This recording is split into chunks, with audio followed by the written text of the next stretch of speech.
వాసవి జయవాసవి ఆర్య వైశ్య సంఘం అన్నపూర్ణ సేవా సమితి సంయుక్త ఆధ్వర్యంలో ఈరోజు మన నందిగామలో మున్సిపాలిటీ పరిధిలో ఉన్నటువంటి ఆఫీసులో మన పారిశుద్ధ్య కార్మికులు 110 మందికి 10 కేజీలు బియ్యం చొప్పున మన దసరా దీపావళి సందర్భంగా అందజేశాము.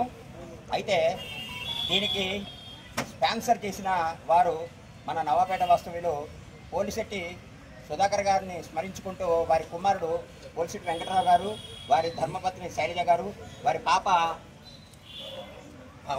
భావన గారు ఈరోజు కుటుంబం వచ్చి వీళ్ళందరికీ అందజేశారు.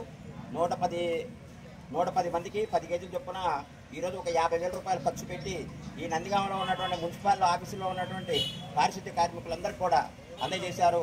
మన కమిషనర్ గారు లోవరాజు గారు, మున్సిపల్ చైర్మన్ గారు మన మండవ కృష్ణకుమార్ గారి సమక్షంలో, పెద్దల సమక్షంలో వీళ్ళందరూ ఏర్పాటు చేసి కార్యక్రమాన్ని జయప్రదం చేశారు. అందరికీ హృదయపూర్వక ధన్యవాదాలు. నమస్కారం.